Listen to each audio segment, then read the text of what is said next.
Meus amigos, meus irmãos, boa tarde, boa noite. Muitas pessoas, para tentar sustentar doutrinas humanistas, certas doutrinas heréticas, negam que Jesus tenha morrido em nosso lugar. Negam a obra substitutiva de Jesus. Negam a morte vicária de nosso Senhor Jesus Cristo. Dizem que Jesus foi morto pelos seus ensinamentos e nós devemos ficar atentos única e exclusivamente aos seus ensinamentos, porque foram esses ensinamentos que fizeram diferença. Não, errado. Jesus Cristo veio morrer por nós e também para nos deixar os seus ensinamentos. Mas por que Jesus veio morrer por nós? Era necessário que ele expiasse os nossos pecados. E isso é manifestação de amor maior. Como está no Evangelho de João, em 1 João capítulo 4, versículo 10. Para mostrar que Jesus morreu na cruz, não por causa dos seus ensinamentos, mas ele deixou-se morrer, deixou-se sacrificar como holocausto perfeito pelos nossos pecados. Diz no Evangelho de João, em 1 João, capítulo 4, versículo 10, nisto consiste o amor, não em que nós tenhamos amado a Deus, mas em que ele nos amou e enviou o seu Filho amado como propiciação pelos nossos pecados. Propiciação, holocausto ou expiação. E o apóstolo João não é nenhum falacioso, porque em diversas partes das Escrituras, essa morte expiatória, essa morte voluntária, essa entrega perfeita, ela se repete. Ela se repete, inclusive, pelas palavras de nosso Senhor Jesus Cristo. Nós podemos ver, por exemplo, no Evangelho de João, no capítulo 10, nos versículos 17 e 18. O que diz no Evangelho de João, capítulo 10, versículos 17 e 18? Palavras do próprio Jesus, palavras do Filho de Deus. Tem gente que diz, só vale o que Jesus diz. Então vamos lá, ver se essas pessoas realmente são pessoas sinceras ou são pessoas falaciosas. Jesus diz no Evangelho de João, capítulo 10, versículos 17 e 18. Por isso o Pai me ama, porque eu dou a minha vida para depois a reassumir.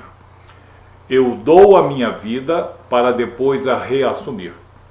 Ninguém a tira de mim. Portanto, se Jesus foi preso, crucificado e morto, é porque ele assim permitiu. Ninguém a tira de mim. Jesus não se enganou e Jesus não é falacioso. Ninguém a tira de mim. Pelo contrário, eu espontaneamente a dou. Olha as palavras de Jesus. Tenho autoridade para a entregar. Jesus afirma que tem autoridade e poder para entregar a sua vida e também para reavê-la, para reassumi-la. E diz, este mandato eu recebi de meu Pai. Esse texto é bastante claro. Uma exegese absurda, maliciosa, tendenciosa, não vai conseguir tirar em nenhum texto de nenhuma Bíblia a verdade aqui contida. Jesus está dizendo, o Pai me ama porque eu dou a minha vida e volto a retomá-la. Ninguém a tira de mim, eu espontaneamente a dou. Isso é aquela constrangedora para muita gente, morte vicária, morte substitutiva, holocausto perfeito e perpétuo em nosso resgate. Então Jesus não foi morto pelos seus ensinamentos, ele foi morto principalmente porque estava planejado antes mesmo que houvesse o homem sobre a terra. Vamos a uma outra passagem, vamos ver o Evangelho de Mateus, Mateus 26. Eu gosto muito dessa passagem. É a terceira prova de que Jesus entregou-se em holocausto perfeito. Ou seja, a sua morte aconteceu na cruz porque Jesus assim permitiu. Jesus e Deus Pai assim quiseram. Jesus assim tolerou em nosso favor para a remissão de nossos pecados. Os que não são cristãos odeiam isso, mas essa é a verdade contida nas Escrituras Sagradas. Mateus 26,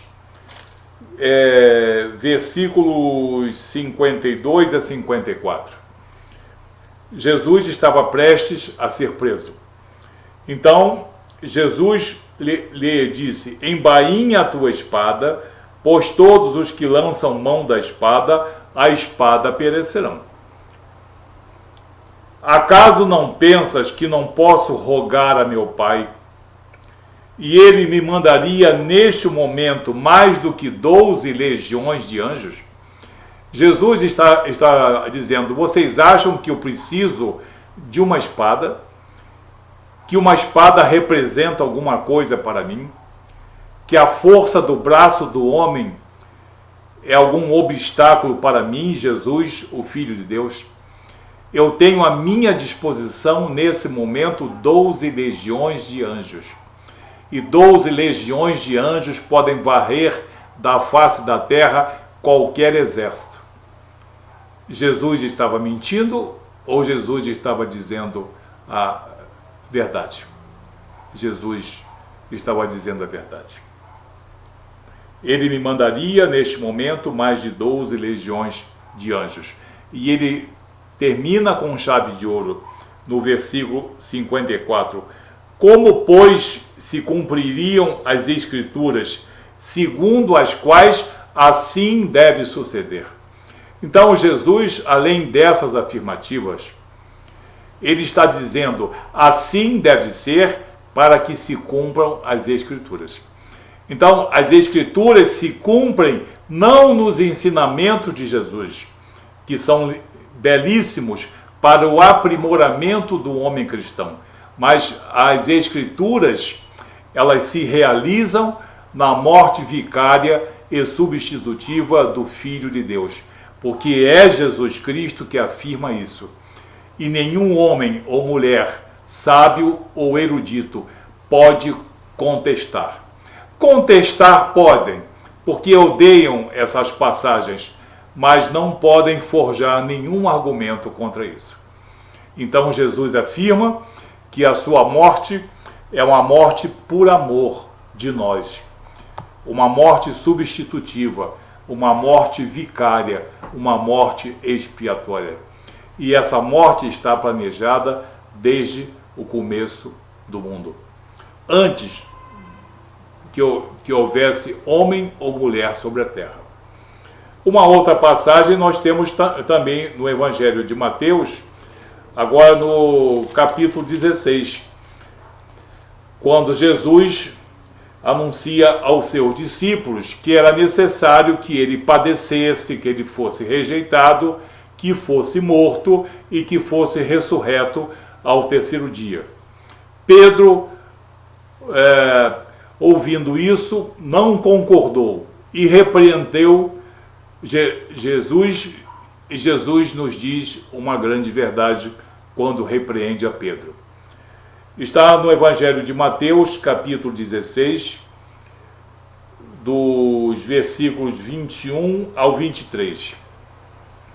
Desde esse tempo, começou Jesus Cristo a mostrar a seus discípulos que lhe era necessário seguir para Jerusalém e sofrer muitas coisas, dos anciãos, dos principais sacerdotes e dos escribas, ser morto e ressuscitado ao terceiro dia.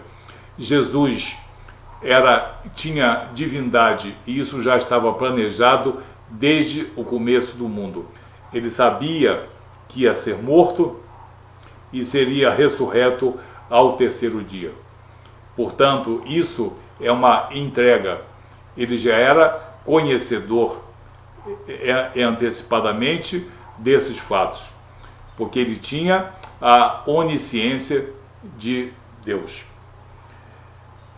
E Pedro, chamando-o à parte, começou a reprová-lo, dizendo: tem compaixão de ti, Senhor, isso de modo algum te acontecerá.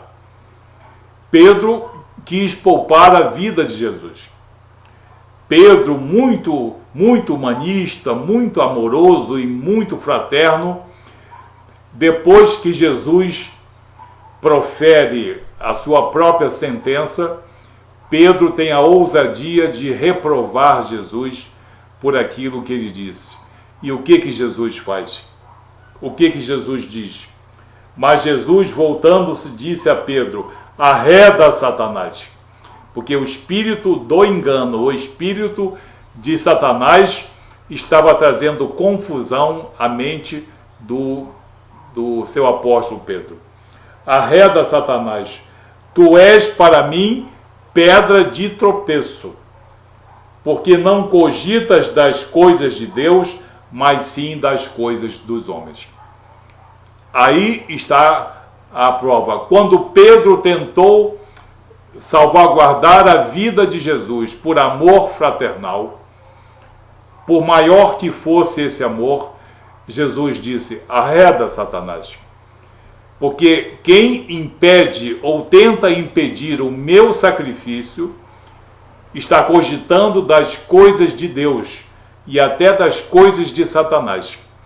Mas eu serei sacrificado, porque essas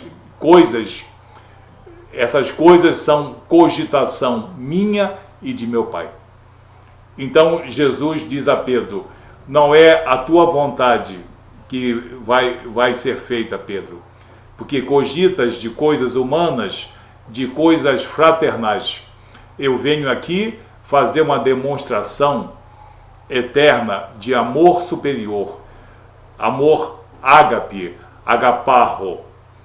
Então, mais uma prova de que Jesus Cristo foi morto na cruz porque ele desejou, porque ele planejou com Deus Pai, porque ele assim permitiu, ele assim se entregou. No Evangelho de João, no capítulo 3, também temos algo que João fala, que é depois daquela conversinha com Nicodemos, que é no Evangelho de João, capítulo 3. Vamos lá, João 3.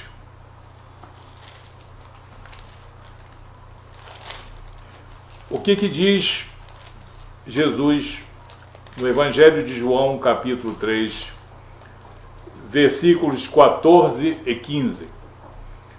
E do mesmo modo pelo qual Moisés levantou a serpente no deserto, assim importa que o Filho do Homem seja levantado, ou seja, crucificado, para que todo aquele que nele crê não pereça, mas tenha a vida eterna.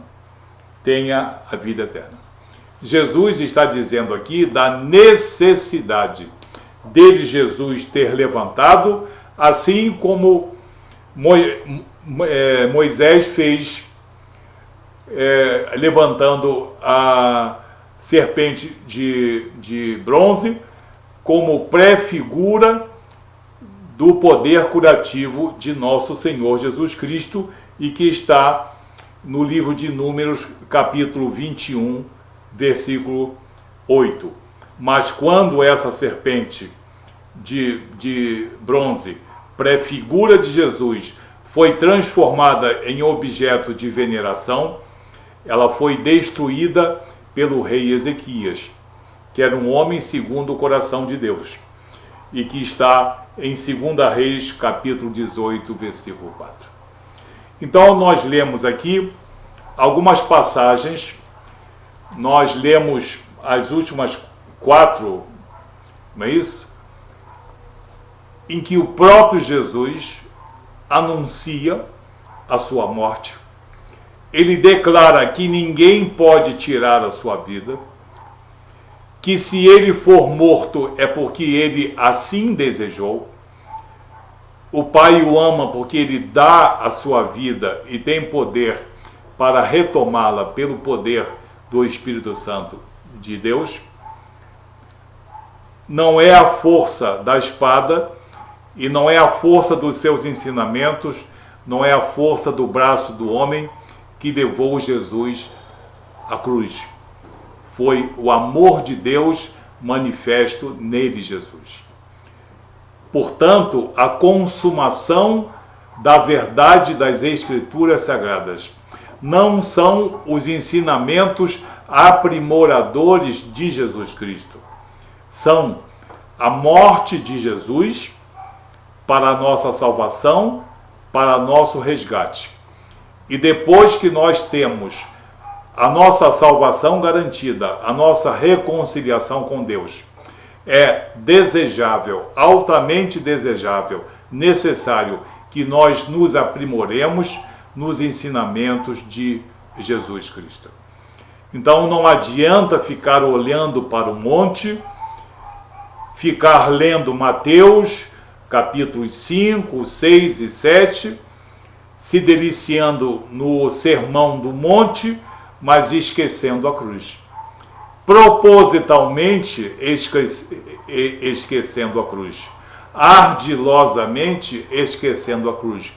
Não adianta. Porque o povo de Deus tem acesso à verdade. E o Espírito Santo de Deus nos isenta de todo engano. E aqui estão nas Escrituras Sagradas a verdade de Jesus e dos apóstolos para nós. Jesus Cristo morreu na cruz porque ele assim permitiu, porque ele assim desejou, porque assim estava planejado por Deus Pai e Deus Filho desde a eternidade.